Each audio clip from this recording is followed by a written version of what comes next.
Hello and welcome to round 11 of Grand Prix Vancouver. On the left of your screen, you see Robbie Schmidt.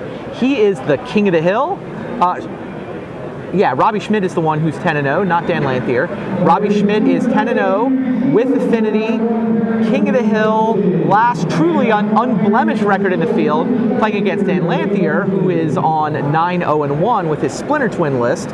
And Dan would like to be king of the hill, would like to be first place all by himself, would like to be the last undefeated player in the field. Well, we'll see what happens.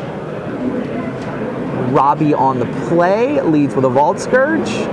Not the most explosive of turn one draws. No, he's got a lot of lands for an Affinity deck right now. He has, it looks like, 3 more lands in his deck, along with the Link Moth Nexus that he played. So, but he did have a Cranial Plating. So, Cranial Plating makes up for a lot of flaws in your draw, right? Sure does. He's got the Etch Champion too. That's a pretty powerful interaction.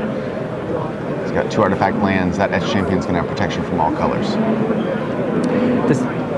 Does Robbie's Affinity list have any tech in particular? Is there anything he's doing differently than other people? He's got a really interesting collection of 1 and 2 ofs, including a couple of Ensoul artifacts. Oh, nice. Yeah. He does have 1 Thought Cast and 3 Galvanic Blasts, so a little mix here. It's hard to expect exactly what his Affinity deck is going to do just by watching him draw a couple of cards. Sometimes Affinity has a lot of 4 ofs and they get predictable. His, not so much. Okay, none of the Affinities I've seen today have been on the Paul Reitzel plan. Of the Tempered Steel. The Tempered Steel, yeah. That would be neat to see, yeah. So, there it is. And turn 2 Cranial Plating. After Vault Scourge chips away for 1. No mana acceleration is really the flaw in this draw. Right, and he plays that plating right into 2 open mana, which is, with Affinity you can't really wait around, but a little bit scary. But Dan didn't have anything. Dan looking at a lot of removal in his hand. He's got a couple of lightning bolts. Yeah. Looks like he just drew a Spell Snare. Now there's 2 Galvanic Blasts for Robbie. Not bad. I mean, I guess you're happy to see those against the twin player because it means that you can kill a Deceiver Exarch. Right. Robbie's draw actually looking really quite good right now. Well, it's looking good until this Vault Scourge dies to a lightning bolt. Right. Which I got to imagine. Is Dan just going to take it? He's going to take it. I think he wants to resolve an Vendilion Click. I guess it's only, what, +3 from the Cranial Plating? Right. And it's not like the lifelink is relevant in this matchup. You're making an arbitrarily large number of attackers on the turn you go for the win. So he has to make 3 more now, though. He does have to make 3 more. And Dan He just said does nothing with his mana. So he's in full defense mode here. He's just...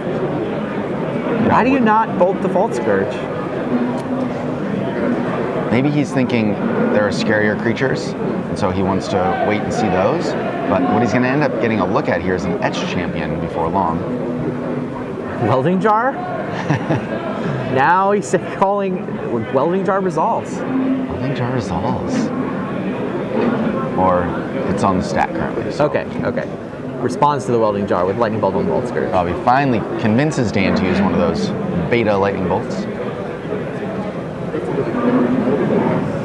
Now the Welding Jar Resolves. Not a great remand target, Welding Jar. Not so much. Etch Champion, however, pretty good remand target. Very likely to see a remand here. No attacker, no creature for next turn. Robbie will have to fire up a Nexus if he wants to get an attack in next turn. And Dan obviously really happy this turn, not taking any damage and not looking at any creatures on the board on the other side. It's like Dan is having a little trouble finding a 4th land. He is, and he's on Cryptic. Oh, we got it? Okay. He drew it off the remand, so he has a Misty. He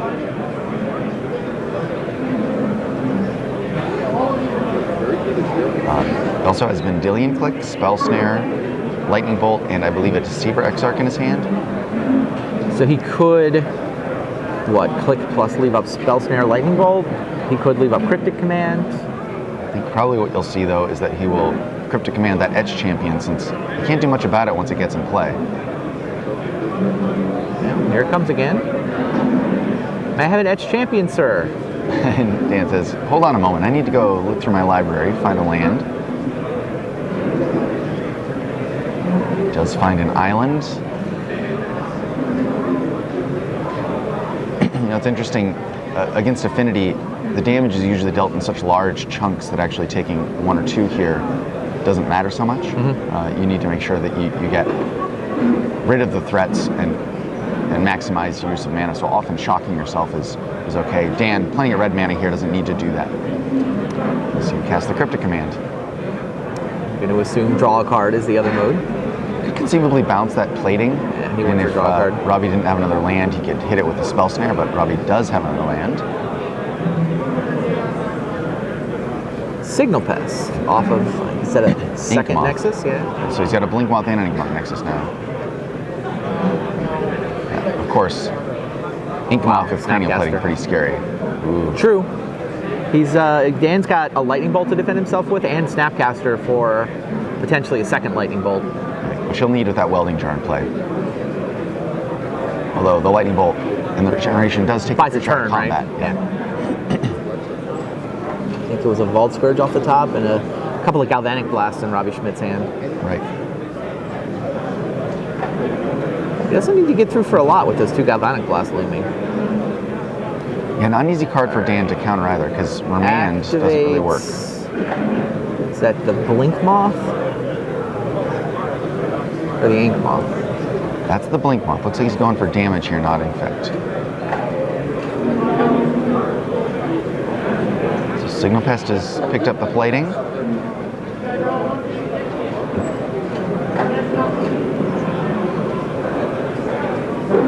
I'm gonna guess we're inside combat now. Looks like we're inside combat. Looks like Dan wants to trigger that Welding Jar before the Signal Pest attacks to save him as a point of life.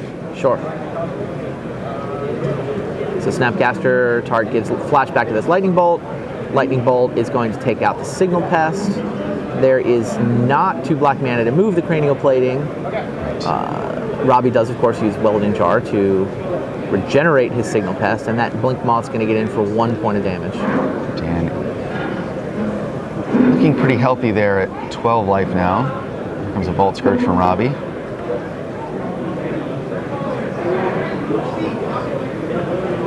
Judge just learning that the Welding Jar has been activated, and that's why the Signal Pest is still in play.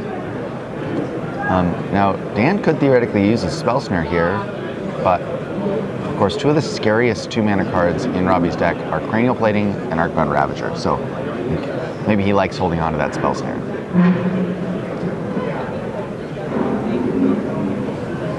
Especially when he's got a Lightning Bolt to use that 1 mana on. Exactly. Which creature do you kill? The Lifelinker? He killed the Nexus. Killed the Nexus. Yeah. I was joking about the Lifelinker. Obviously, we talked about the fact Dan doesn't actually care how high Robbie's life gets. Right.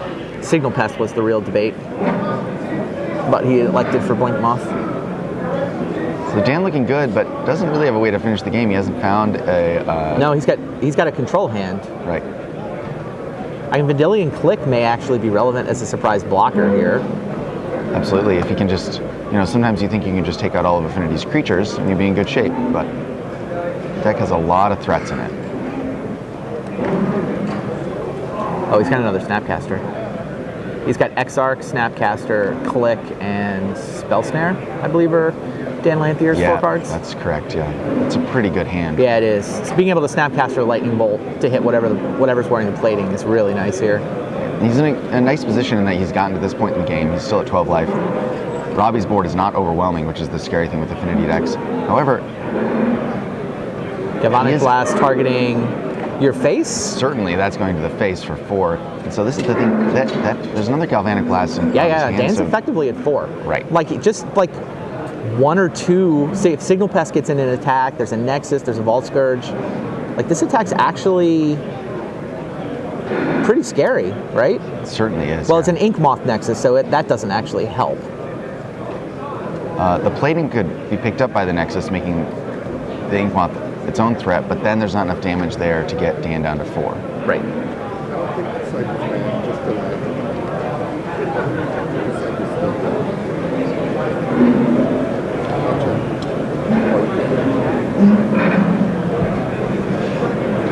All right, Signal Pest wearing Cranial Plating and Vault Scourge are attacking. The count on plating right now is 3, 4, 5. It'll be 6 if that Ink Moth gets activated. The +1 from the signal pest means that this is potentially a lethal attack. Oh yeah. Looks like Dan's probably going to snap back that lightning bolt. Yeah, I'm a little bit surprised that he let the signal pest attack. No. This is why. It's because he wants to click instead of Snapcaster. And he'll get a nice look at that Galvanic Blast right now, I think. Oh yeah, the Galvanic Blast is bad news here, right?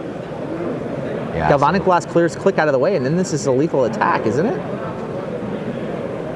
No yes, blocking for you. And Dan went for block with click instead of Snapcaster Lightning Bolt. And that might just cost him. It might cost him this game. Yep. Activate Nexus is lethal, right? What's the count on plating? Yeah, the Scourge count is on getting plating 1 from the signal pest, so that's 2. So Dan's effectively at 6. Each of the creatures have 1 effective power. The plating, the pest, the scourge is 1, 2, 3. 2 artifact lands. 4, 5, and activate Inkmoth Nexus is, oh my gosh, is he not activating?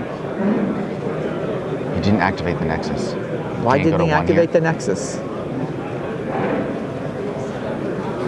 Dan went to 1. He had the kill and he just missed it. He missed it. He missed an onboard kill.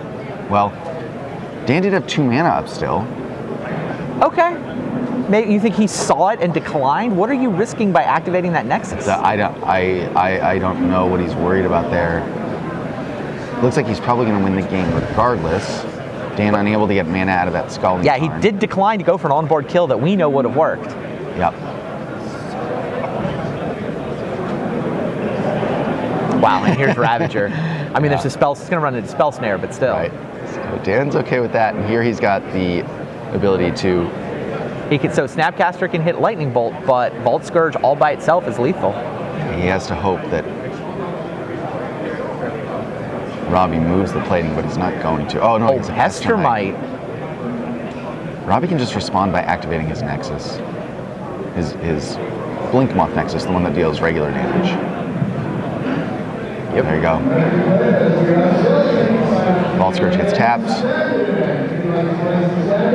Yeah, There it is. There it is. So not punished for missing that 1 extra point of damage. Unless we had the life totals wrong, I don't think we did. No, I don't think we did. Holding on to that sack land. The cycle is not bad. The artifact land. The cycle's legal. No, yeah, Robbie head in his hands. I think he may see it. he's shaking his head. Maybe he saw it after it happened. Yeah, I suspect as much. It's also possibly one of those situations where, you know, he realized it as soon as they started counting up the life total, but it was too late because he had passed priority.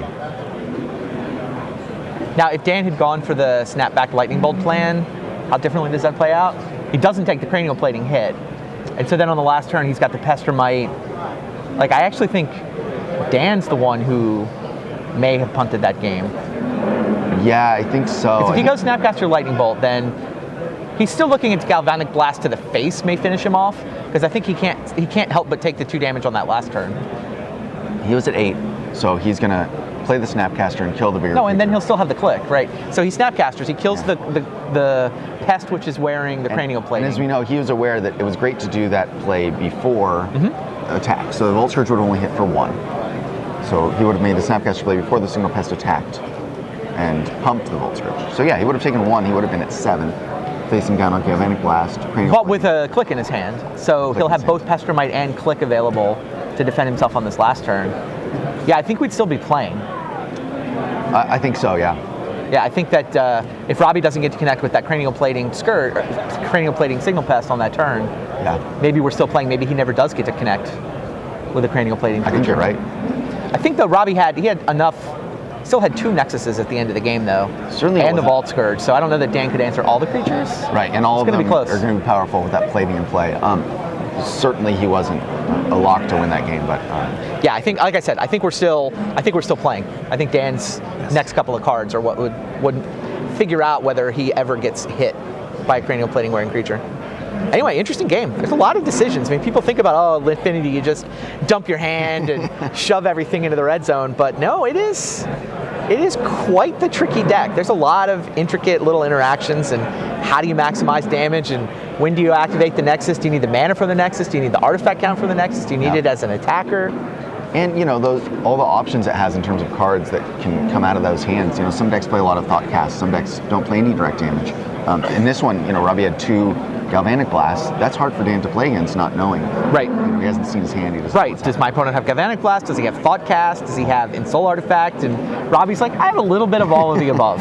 Which, little column A, a little column B, some C. The sort of old school philosophy about that might be that, well, you haven't found the best cards that you want and chosen to play 4 of each of them. That's the way you build an aggro deck. But all of those cards are very, very good, and all of them are good in certain matchups, right? So if he has a few of each, then he can leave a few in when they're good and take them out when they're bad. And also, it's harder to play against. No, I think that counts. That totally counts. If they're super, super close in power level, then it does make sense just to diversify your threat so your opponent can't tell what you're up to. Yep. All right, here we are on the back table. Florian Koch on the right of your screen with the Obzon deck, and Peter Sundholm, one of fully 5 Merfolk decks to make day 2 of this Grand Prix. Led with a Curse Catcher, and Peter's up a game here.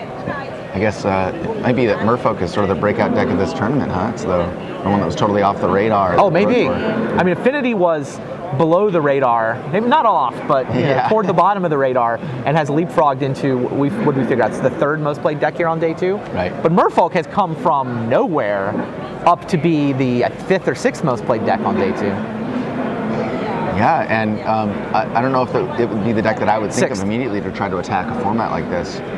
Yeah, no, I haven't quite pieced together why it is that it's working. But it might just be the fact that it does get to play some blue cards. It's an aggro deck, it can put you on a clock, but it gets to play blue cards, and people aren't planning to play against blue cards other than Infect cards right now, you know? And Splinter Twin, of course.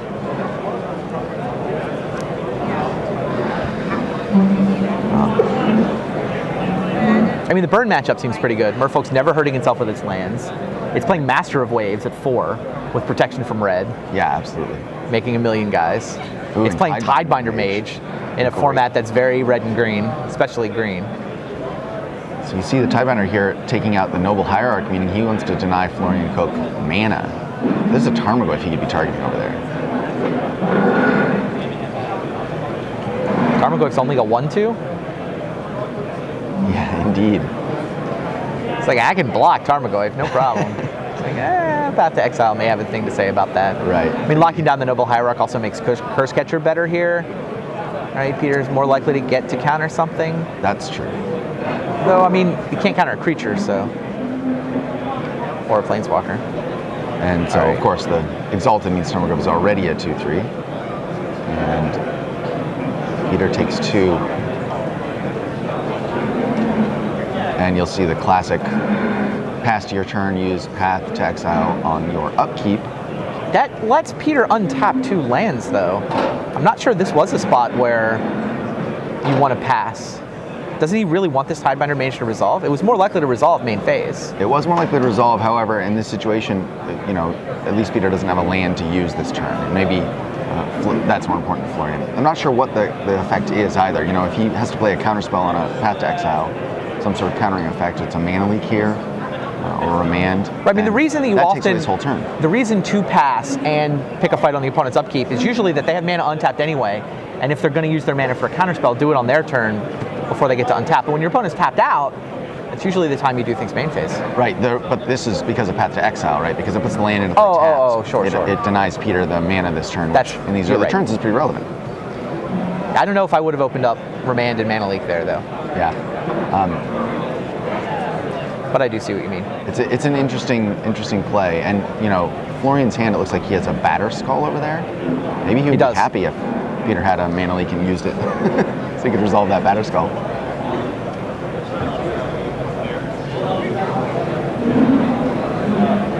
Spreading Seas from Peter? Is that one of the things he's thinking about here on turn 2? Maybe this was the plan. He Tidebindered that Noble Hierarch, planning to Spreading Seas. Yeah, exactly. I think you're right. Now Spreading Seas is trying to take away the black mana, since Noble Hierarch can't tap for black. Right. And it looks like it's going to work, because I don't see any black mana in Florian's hand. However, Batter Skull, pretty colorless. Oh, there is a land there. It looks like an Overgrown Tomb, maybe. No? There's the art on that card. But Peter missing land drops here, so the path's going to help him a little bit in that regard, but it sure seems like attacking your opponent's mana while you're behind on mana yourself. Yeah, his disruptive efforts have basically just not worked. Right.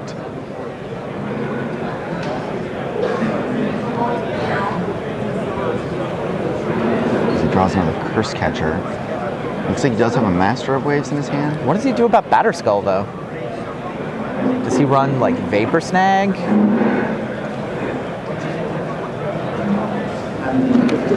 I have seen Vapor Snag out of those Merfolk decks. He has Path to Exile as an option. Spell Pierce is a little too late for that. Yeah.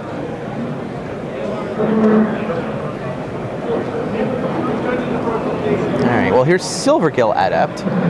He's going to reveal a Merfolk so that he gets it for 2 mana and gets to draw a card. And he does draw a land. Does draw a land. It looks like he might have a Phantasmal Image. He conceivably copy the opposing Tarmogoyf, which might soon be big enough to deal with Batterskull.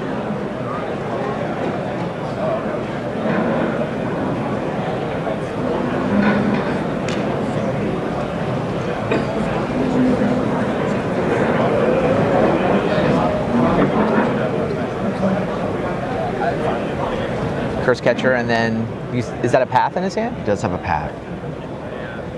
So it's interesting. A lot of these Merfolk decks tend to be mono blue, but this one's obviously splashing white. yep. Path to Exile looks pretty solid here. Certainly does. The mana is very easy. You get the Merfolk land, the Wonderwine Hub. So yeah, it looks like that was a Twilight Mire, was that black land that Florian had when he played it last turn. And there's Thoughtseize from Florian, floating a mana. Perhaps a response is in order? It seems like he needs to use that path, but Yeah, that's what it seems like to me, too. you know, giving his opponent free mana when he has Batterskull in play, meaning he can start to bounce it and replay it. Or just equip one of his existing 4/4 creatures. lifelink right now is so powerful. Yeah, it's a big problem. Meanwhile, back on our main feature match, by the way, lots of mulligans. Okay. I saw table A is going to 4 cards, mulling to 5, going to 4. I'm like, which player? No. The table. The table. Both players are mulliganing to 4 cards.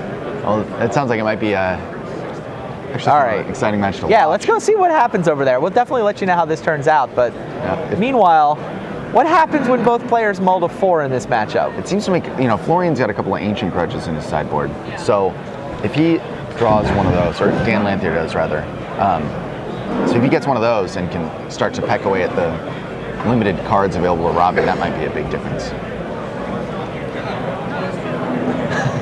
Please, sir, may I have a welding jar? Yes, I'll allow it.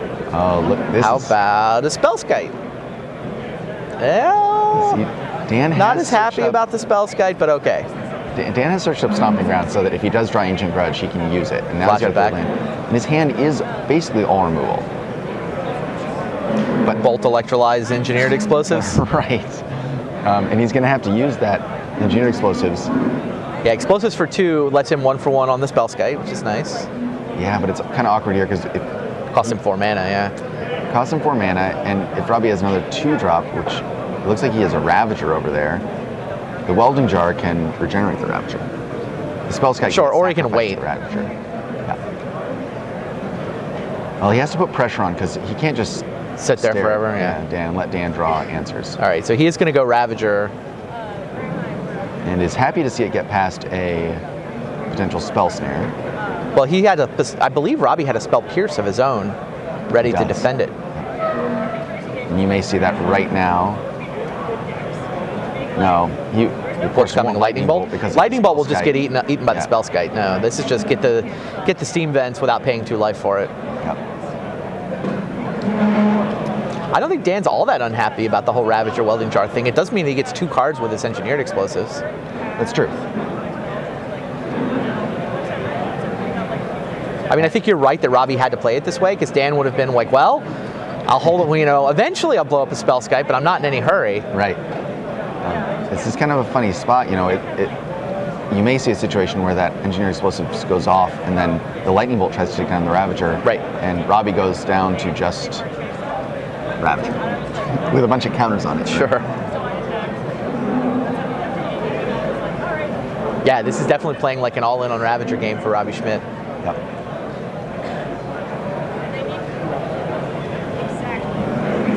All right, well, Dan now officially has enough mana to both Bolt and Electrolyze. I don't know if the Ravager can get above 5 toughness. No, he can't. And if he does it, if he gets the timing right as well, he can actually kill it with just the... Although Spell Pierce can mess that plan up. Yep. Yeah, Pierce and a second Spell Skite is Robbie Schmidt's hand. Not a lot of power on Robbie Schmidt's cards. He has 1 total power. A little bit awkward. Here comes the Ravager. Back for 1. All right. Eat Make it Darksteel 2. Citadel. Make it 2. Sure. Make it 3. He knows he's got to go all in. Yeah. He holds that island up. He's got to feel a lot safer moving in on Ravager with the Spell Pierce. And here is Electrolyze targeting Spellskite. This is not going to work out for Dan. No, it's not. He is walking straight into the Spell Pierce that he has no idea is about to destroy him. It could be fired off right now. But it won't be. There it is. It's interesting though, you almost don't even want to bother with the Spell Pierce. You can just sacrifice the Spellskite to the Ravager. He has another one in his hand. It's true. Yeah, you just eat this, right? You could also sacrifice Welding Charm and regenerate Spellskite. Well, no, then you open up the Ravager to the Engineered Explosives. That's not the right line. Right. So he will play the Spell Pierce. I mean, look, Dan cared so much about that that I think you just Spell Pierce. Even if you're not sure why it matters that much, it's clearly so important to your opponent Right. that I think you play it this way. And of course, now he has, if Dan has another removal spell, he has 1 more way to protect his Ravager. Right, right.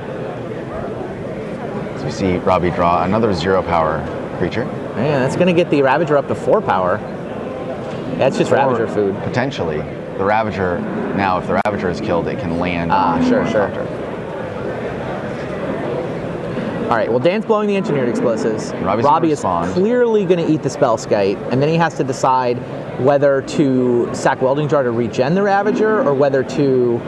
Oh, well, the Ornithopter's still in the stack, so he's going to sack Welding Jar to regenerate the Ravager. He doesn't have Ornithopter as a place to deposit all those tokens yet. Right, so he does the sack, and he's going to wait until this resolves so it's protected from potentially another Lightning Bolt. Mm-hmm. And now he'll regenerate.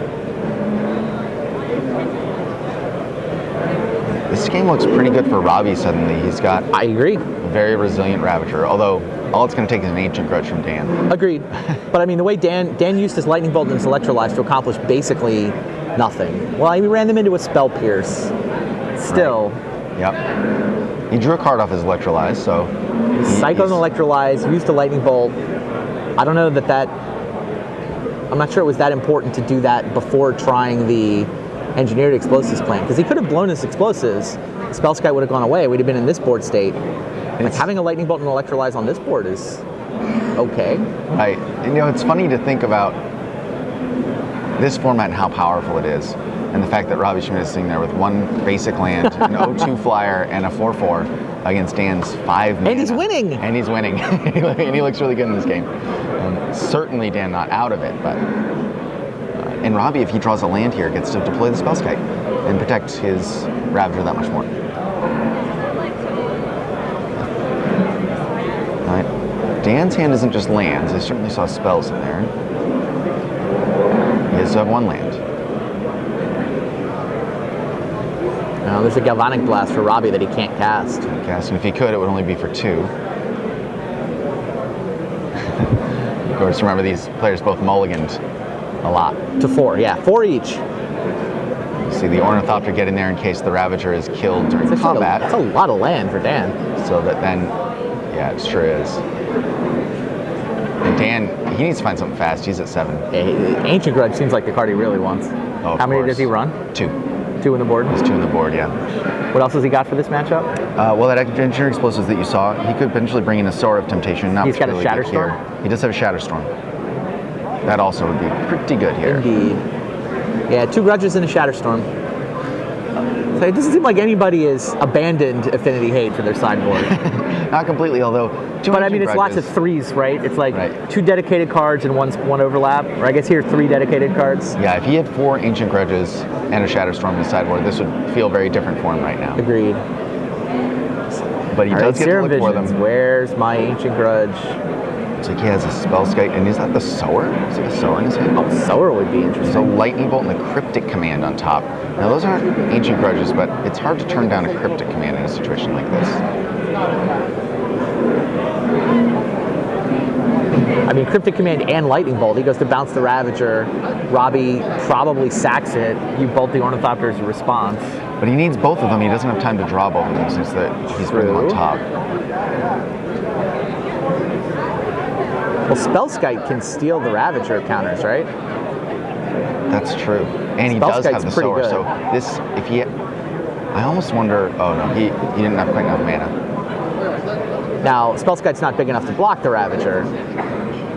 Robbie draws another Ravager, but he can't cast it because he sacked all his lands to make this one. Do you just dangerous. take 4 here? He does, which He's in Galvanic Blast range. Yeah, But I mean, 2 artifacts, no red mana. It's not the scariest Galvanic Blast scenario. right. And Dan about to start restricting the number of artifacts that Robbie has here. He's going to Sower. Yeah, this should work out well for Dan. Certainly should. So Robbie will let the Sower resolve. Sower's going to target the Ravager, presumably. Yep. Then Ravager will sacrifice itself almost certainly. Well, but then Dan just pays a blue and grows a Spellskite. Right. Unless the Ravager is optional, which I believe it is. Oh, and then Robbie will decline. Yeah. So Ravager, he will sack it. He'll make Dan, presumably Dan will tap blue mana instead of paying 2 life, but then Robbie will decline to put the counters. And Dan thinking about that, he could also just, he drew the Lightning Bolt, so he could also just bolt the Ornithopter. Sure. You see them, Dan clarifying that he can redirect to the Spellskite.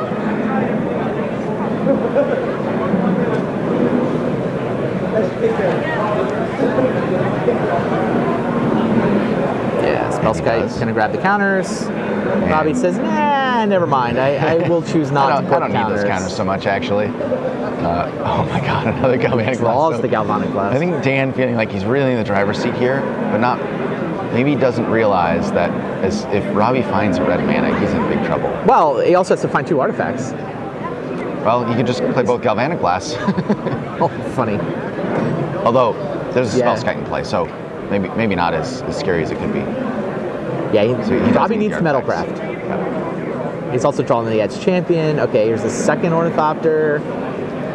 The Sower not He's a got very big flop. Spellskite, so if he gets, he can go land Spellskite.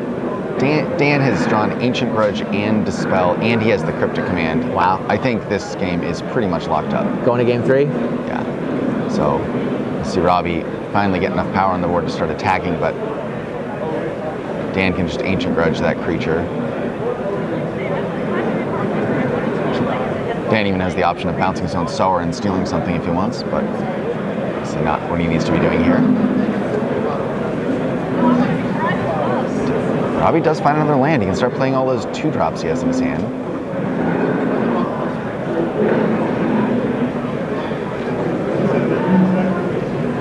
Still no red mana. Still no red You mana. just lead on Spellskite here? Wait, what are his options even? It's Blast, Champion, Spellskite, and is there a Ravager? There is a Ravager, yes. See, Dan uses Lightning Bolt on the Signal Pass. Interesting that Dan chose to bring in Dispel. There are not a lot of instants in No. Robbie's deck, but he did die to 2 Galvanic Blasts. Did die to 2 Galvanic Blasts. Maybe he just wants to make sure that he has cheap effects that can actually interact with Robbie's deck, so he's willing to run 1 Dispel.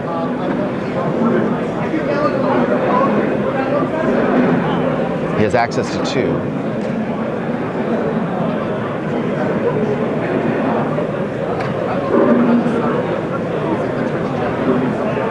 Robbie deciding between Spellskite and Ravager. Plays the Ravager.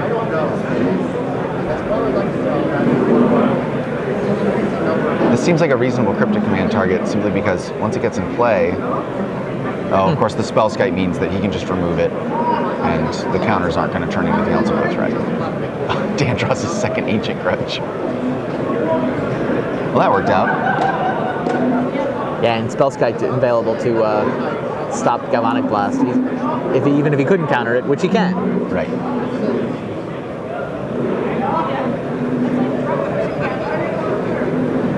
Oh, that's a Flame Slash, not a Ancient Grudge. Art is very similar to those. So he plays the Flame Slash, retargets the Ravager. They don't need the Judge this time. They figured out how this works.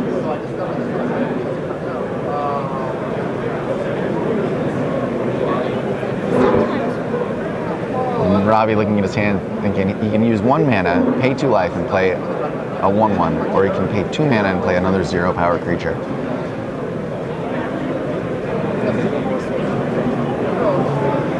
Not making Affinity look very good here. No.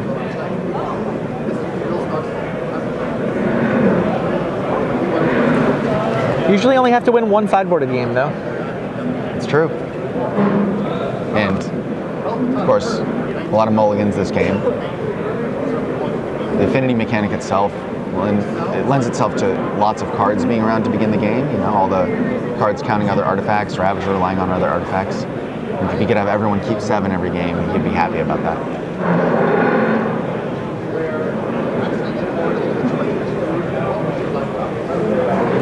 Table B, meanwhile, is pausing to ask the interaction between Urborg and Spreading Seas. Do you know how that works? Now that you mention it, I don't think I do. I think it might be the order in which Is it they came into timestamp? play. Yeah, I was going to guess it was timestamp. I see Rashad nodding in the background. I think it's whichever one happens second wins.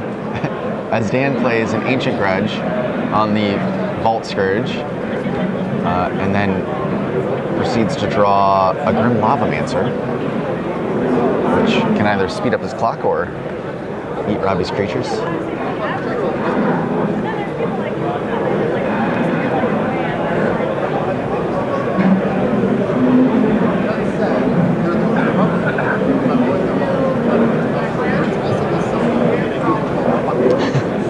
That's bad news for Robbie. Cannot be good when you're starting to chump block the Sower of Temptation. No. Well, he looked through Dan's graveyard. He was probably checking to see if there were lightning bolts in there that could be snapcastered. Sure. Robbie thinking, if I can just draw a red mana, I have a lethal spell in my hand. What he doesn't know is that Dan has 2 counter spells in his hand that will stop Here's red that. mana. There it is. It's not at Metalcraft, and if he... It is Metalcraft if he activates that Nexus. With it, you tap the Nexus to activate itself. Yeah, I mean, this is the out that Robbie's been playing for. Yep. Of course, if he activates the Nexus and plays the Galvanic Blast, he knows Dan can just respond with an Ancient Grudge, take away his... And don't forget about Spellskite.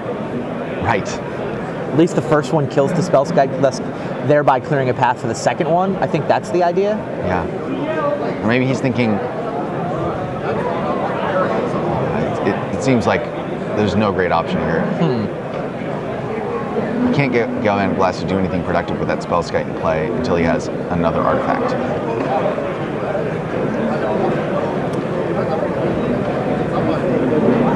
I think I would have... Oh, maybe he... No, that doesn't work either. He is going to play the Galvanic Blast here, but... Nope. He figured out that he can't play it. So the Spreading Seas was specifically targeting the Urborg, for the record. And So the Urborg is an island. Yeah, Urborg is a non-basic island that only produces blue when it's wearing a Spreading Seas. And so it shuts off the Urborg's effect when it's Spreading Seas. Off Urborg's effect. So no other black lands. But yeah, if you played an Urborg after something else had been Spreading Seas, then that thing would now tap for blue and black, I believe. Right. All right. Here's an Etch Champion from Robbie. But Dan has 6 damage. He's going to have to chump block with his Ornithopter. And yeah, Lavamancer targeting Ornithopter or Robbie? Must be targeting Ornithopter because it is called Robbie's... Yeah, force Robbie to act on this Galvanic Blast, blue mana. Galvanic Blast runs into Ornithopter. And there's a Snapcaster for a Lightning Bolt, and Robbie picks him up. Dan had a number of ways to win that one. Yep. Yeah, so Grim Lava Mancer went to Robbie's face. Robbie just picked that moment to go ahead and go for his Galvanic Blast. Right. And then the Snap Lightning Bolt finishes it off. Now, what are we still in game 2 on that back table? The one that we left? Or is this now game 3? Okay, it's now game 3. Oh, look at that.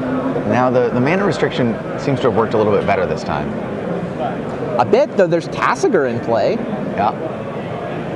All right, They game restrict his 3. mana, but Tasigur is good enough to be played anyway.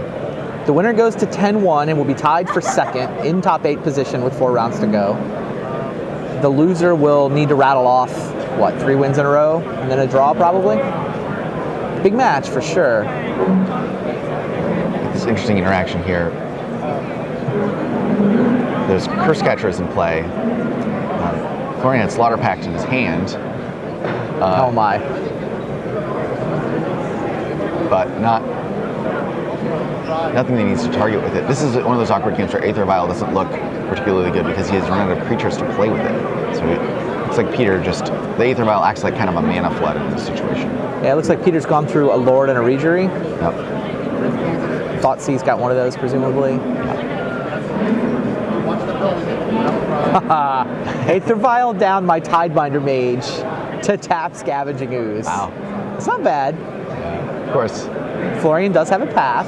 And a Slaughter Pact. Is he gonna upkeep one of these? No. Might end step one? Might end step so he can untap his Scavenging Ooze.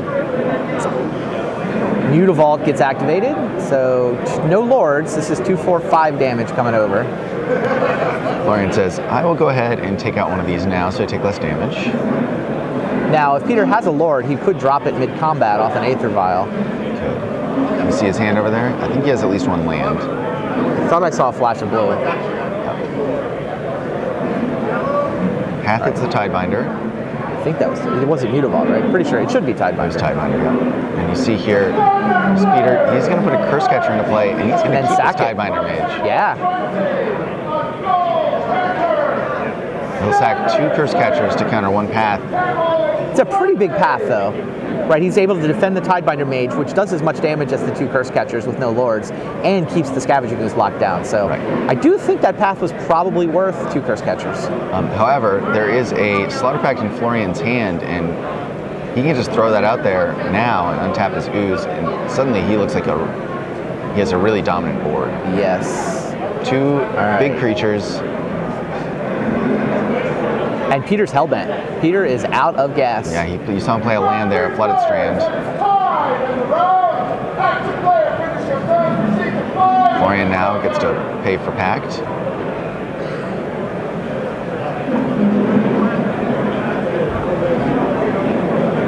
Peter choosing this moment to go get a land. Perhaps just as a time saver.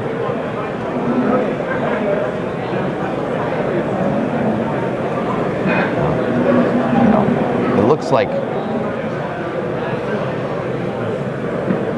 Florian is in pretty good shape here. It does. Especially with Tasigur, so even if he keeps drawing lands, he has the ability to get spells. Peter doesn't really have any clock on him. Yeah, a little bit flooded is Peter, I guess. 4 lands, 2 Aether Vials, probably more than this deck really wants to operate with. Yeah, that's absolutely the case. Abzan was able to just kind of trade card for card, trade card for card, trade path for 2 Curse Catchers, and when the dust is settled, Tasigur and Scavenging Ooze are hanging around, being giant threats to finish this game pretty quick. Yep. And, the Ooze gaining life, Tasigur. Definitely. The Ooze gaining life, it means Mutavault can't really. There it is. Ooze grows a couple, gains some life. It's a 2-turn clock. Mutavault's going to be on chump block duty next turn. Yep. What does this need to be? Tidebinder Mage or Path to Exile? Right. Takes out. None of his 1-mana cards help. That looks like it was a Cavern of Souls. Was it? That's not very good. Cannot play that off an Aether Vial. Wow, Siege Rhino for Florian Cochran. This one's going to end quick here. Here comes that chump block we were talking about. Mutavault to chump block. Blocks the ooze. Take 4 down to 3. Which, down to 3. As it happens, is the Sea Trino. Conveniently 3. Florian clears the way. Yeah. Position. Florian hands the Spreading Seas back to Peter. Florian Koch will go to 10-1, showing us that Abzan mid-range, deserving of its place in the format, is one of the most popular decks, taking out Merfolk. Yeah, I don't know whether to feel bad for the Merfolk deck, sort of the new challenger coming. It's like, oh, Abzan's good against me too, isn't it? Yep. All right, meanwhile, back King of the Hill at stake here in Game 3. First place at stake here in Game 3. The winner will be the last undefeated player in the field and in first place all by themselves. Pretty solid start for Robbie Schmidt. Not as explosive as, Affinity can be. This looks like turn... Oh, is this turn 3? 3. I thought it was turn 2. But I think you're right. Spellskite and turn 2 Spellskite. The Mox doesn't look so good when it's just basically a land drop. Although fair enough. It produces 3 colors and is an artifact, so still. Robbie's down to 5 cards in his hand, evidently.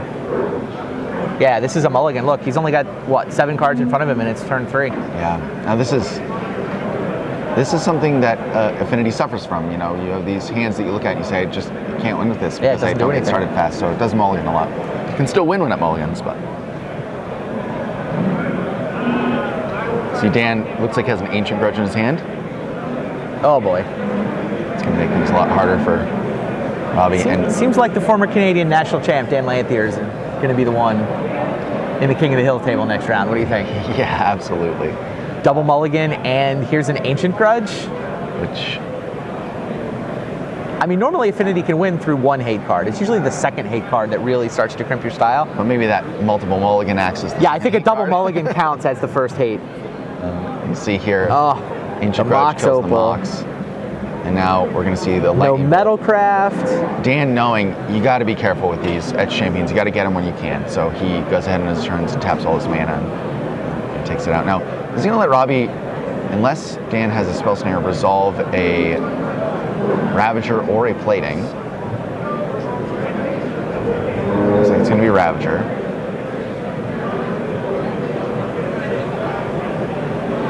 Affinity deck never stops. It keeps playing stuff, but true. I think Dan probably feels okay about the board right now. A bunch of cards in his hand. He's at 14 from his own lands, though. Yeah. Hasn't taken a single hit from Robbie.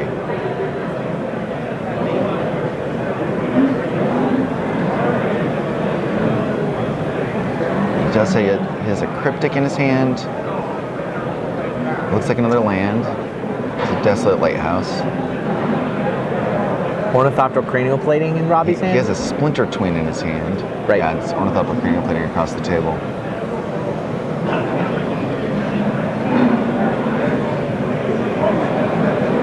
Yeah, Robbie's like, I mean, look, he double mulliganed, he's been Ancient Grudge. You can't afford to try to wait Cranial Plating. You just have to hope they have nothing. Yep. And you know what? Dan didn't have anything relevant. And he loots and discards a Splinter Twin. Is that a second twin? Like a lot of land in his hand. Yeah, I think he's got a second twin. Just needs a creature and then he can combo off. Right. But he used up all of his removal. It looks like now that Cranial Plating still survived. He's on land Dispel. That Dispel we talked about, which only does something if Robbie draws an instant. You've got to be kidding. Robbie gets to connect with Cranial Plating here. So interestingly, last turn Dan could have played a blue land so he could Cryptic Command and counter that plating. But he didn't. He played the loot house? To play the loot house to start looting, thinking all I need to do is get to a, He had Cranial Plating? I mean, sorry, he had the Cryptic Command? He had the Cryptic Command and a land. Wow. I believe. Wow. So you can see that land in his hand. Well, I mean, he definitely did not have 3 blue last turn. Maybe I'm wrong about the land because he did draw 2 cards in the meantime. Right. In order to get to the place he is now. So maybe it's just that awkwardness of him to go get the Stomping Ground so that he has a green mana for his Ancient Grudge. Right. Ferments him from that enough. Ooh, that's a big draw for Dan.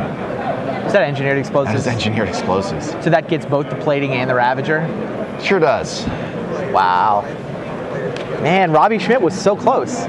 He's basically got lethal next turn, right? Yeah, I mean, he's Dan at 6. behind a gigantic Ornithopter. So Dan has to think, if I spend 4 mana killing the Cranial Plating the Ravager, Is that even good enough? Is that good enough? He has 1, 2, 3, 4, 5, 6. No, you can make Ornithopter a 6-power creature here. Yeah, you can. So he will play the...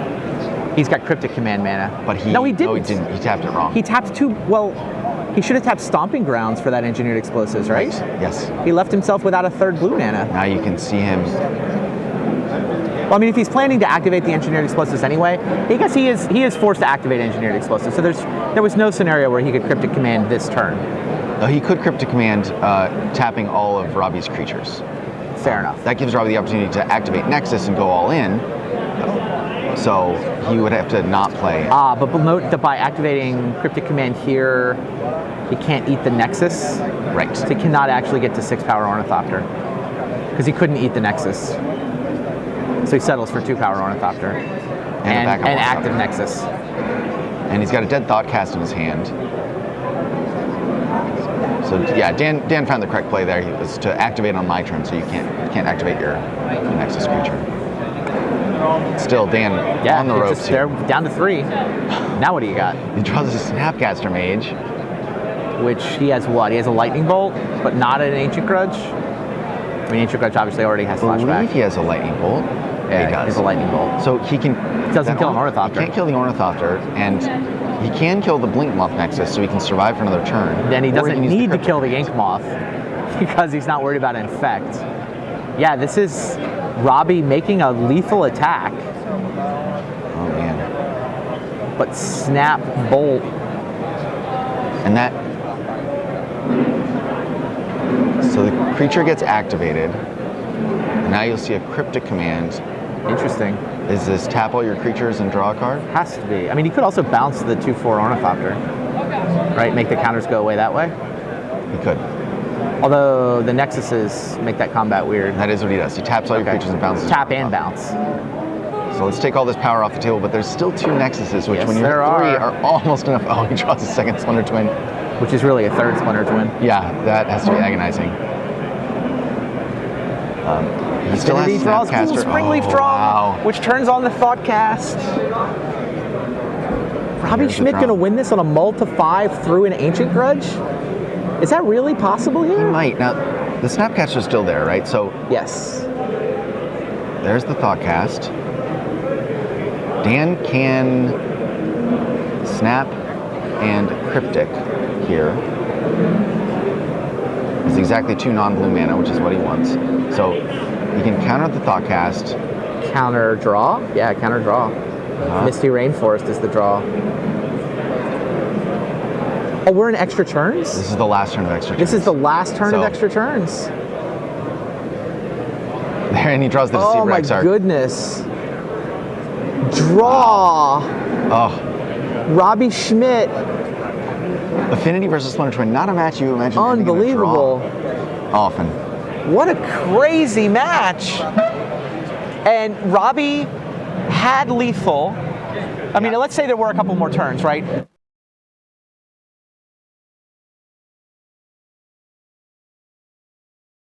To tap one of the Nexuses and then untap and win. Both players were 1 turn from winning. But he had 2 Nexuses. Yeah. And he had just taken 2, so he's at 1. So he took 2? One of them would have killed him. I think he pumped with the other. Oh, he pumped. One Nexus with the other. So unbelievable. All right, here's our. Both players would have won on their next turn. Yeah, and they obviously would have played it differently if the turns situation was different. So I think probably Twin ends up winning if he doesn't use the Cryptic Command that way. But it ends in a draw, which means Schmidt keeps King of the Hill. If you come at the king, you best not miss. Oh wow. So Steven Speck very quickly beats Gene Wang game 1 here, it looks like. Affinity had an awkward draw, got hit by an Inquisition, just decided to scoop it up. Facing down a Tarmogoyf. Yeah, Eugene and Steven are both X1 here, I'm pretty sure. Okay. Yeah, 27 There's an Affinity start. We've got 4 cards coming into play on the first turn. An Ornithopter, a Volt Scourge, a Mox.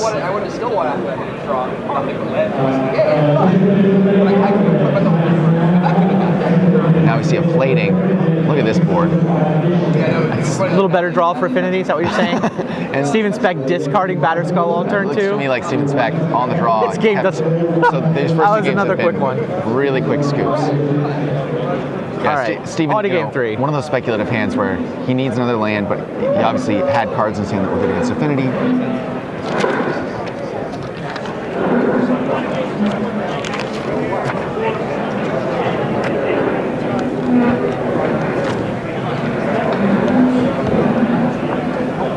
And we're on to game 3. Leyline, no discard for you.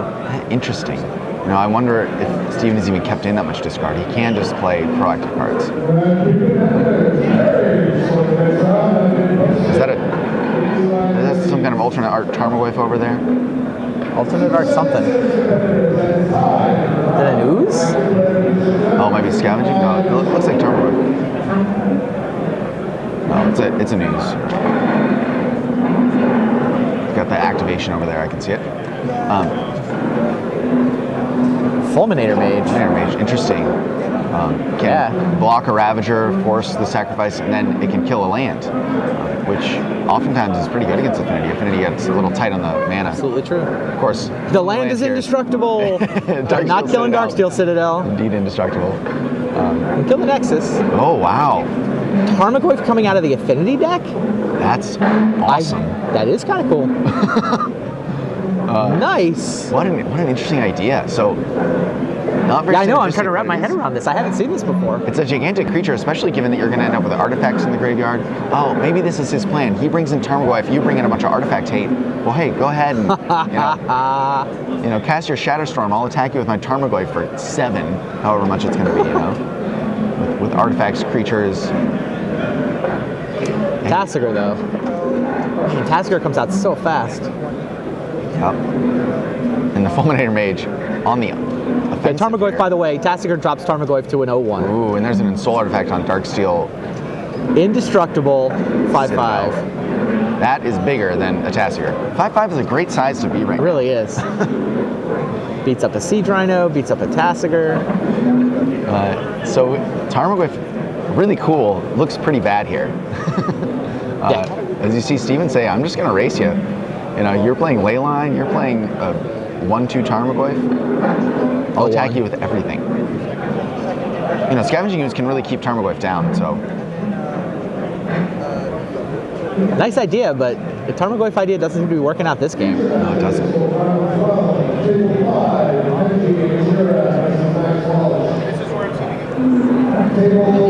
Meanwhile, pairings are going up for the next round already, so we'll have another quick break, another quick turnaround. Just heard New Matanomi getting called to the feature match area. Kenji Igashiro will be up next round. This is pretty cool. Eugene going all in. The Treetop Village, the only creature available to block, and gets in front of the Tarmogoyf. These Treetop Village has been turning. dreaming about this day for so long. Can I beat a Tarmogoyf? So there's some sacrifices, pumping up Ravager. Looks like Eugene sort of going for it here. And there's Ooze gains a life. Yeah, I mean he's trying to make the the Tarmogoyf. scissors and the Ravagers a lot. Oh, is that lethal burn? Wow. Insoul artifact? And the Ravager, was that good enough? So they're debating right now whether or the timing went correctly. So Eugene's saying, I added red mana before I made these sacrifices. And now the judge getting a ruling. This is interesting. So we're gonna get a ruling here. It looked to me like Eugene tapped 3 things, then sacrificed them all to Tarmogoyf, trying to make Tarmogoyf big enough to beat the Treetop Village. Got the mana to tap from Steven to exile with Scavenging Ooze. And then after combat damage, attempted to play a Shrapnel Blast to kill Steven. Steven saying, you shouldn't have red mana. So the debate is what happened with the I mean, he could have floated it. Springleaf Drum. It looked to me like he If he floated it, it would float through past combat damage through to the end of the combat. He very clearly phase. tapped all of the cards. He did. I saw Springleaf Drum tap. Of course, we can't hear what they're saying, so Yeah, seriously, and the round is like the result in. This is not happening live. This is happening in the turbo. Okay, so we don't even get to find out. No, it looked like you